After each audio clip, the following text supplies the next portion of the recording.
Froskdýr sem eru froskar, salamöndrur og ormakörtur sem að líkjast slöngum eiginlega. En við könnumst við froska, minnst að kosti úr bókum og bíómyndum. Salamöndrur eru líkjast pínlítið eðlum en er ekki eðlur af því að þau uppfylla skilyrði fyrir froskdýr en ekki eðlur. Það er að anda með lungum og húðinni. Lungu froskdýra er ekki sérstaklega góð, þannig að þau þurfa að anda í gegnum húðina líka.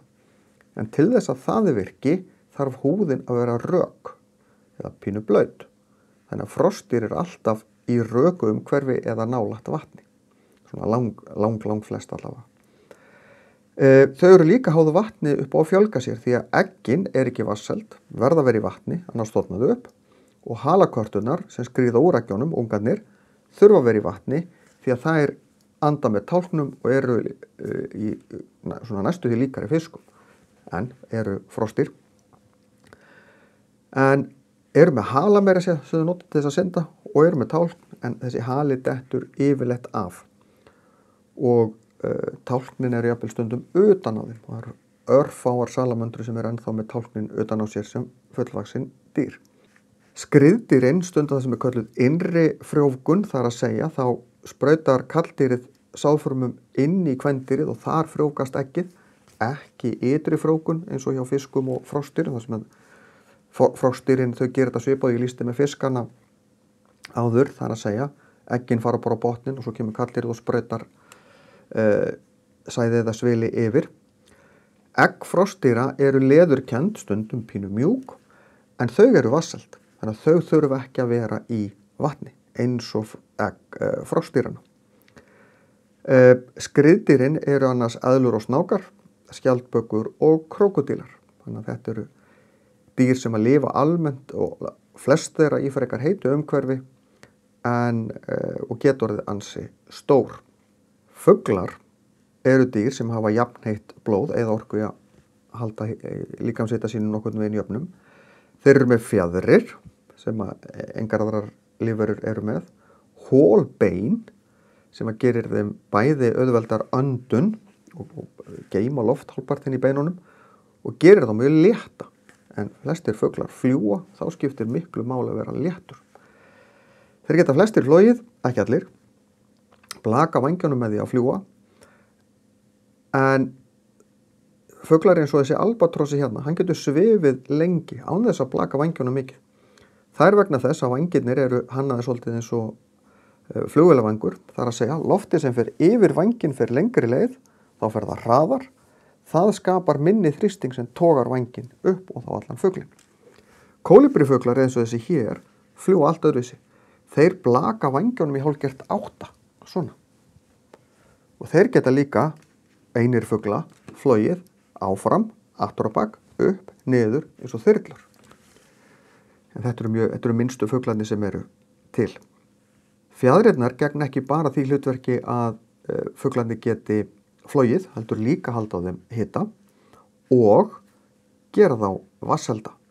Við köllum þetta svæði hérna aftan á og þetta kallað gumpur og hér aftan á er fitukirtil sem sækja fitu í og maka í fjaðrirnar hjá sér. Af hverju fljúgjallir fuglar?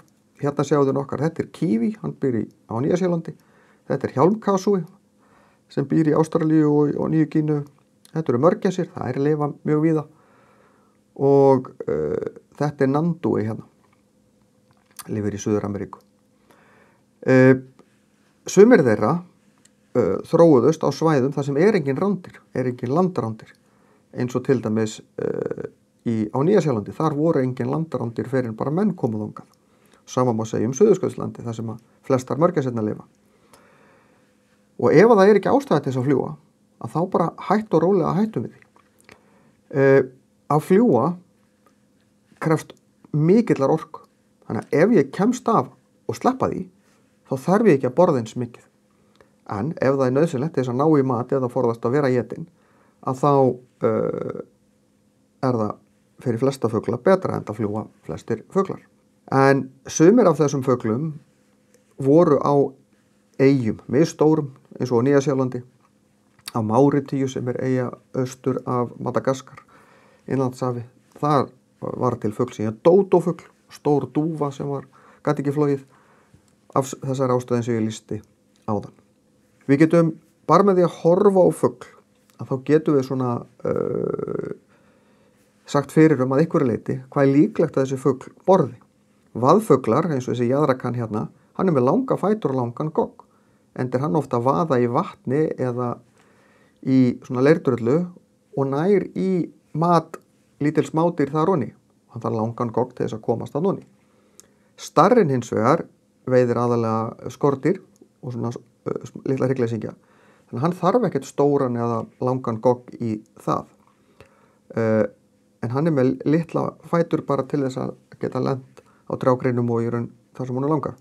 Öndin er með sundfætur því hún syndir í vatni og breiðan gogg til þess að ná taki á alls konar gróðri í botninum. En þetta er stokkendarstekkur hérna.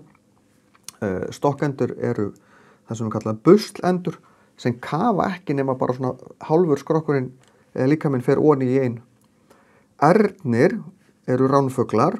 Þeir eru með bogingogg til þess að rífa fæðunni í sundur og sterkar klær til þess að grípa bráð. Þannig að þetta eru svona helstu dæmin hvernig mismunandi goggur og mismunandi fætur segja okkur pínlítið hvað fuglarnir eru að borða.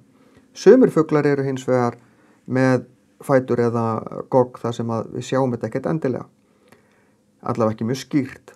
Sumir smáfuglar eru til dæmis með aðeins breiðari gogg eins og til dæmis snjótittlingur. Það er af því að hann borðar fræ og það þarf sterkari gogg, þykkari gogg til þess að brjóta fræin.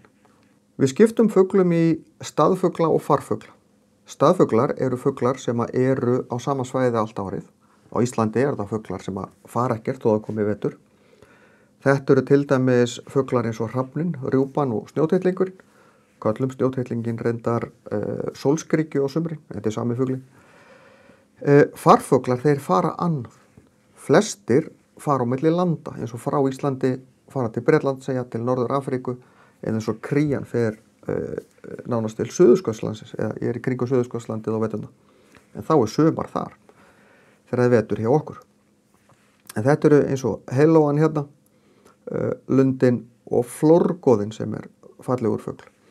Svo eru aðrir farfuglar sem að fara, en fara ekkert langt.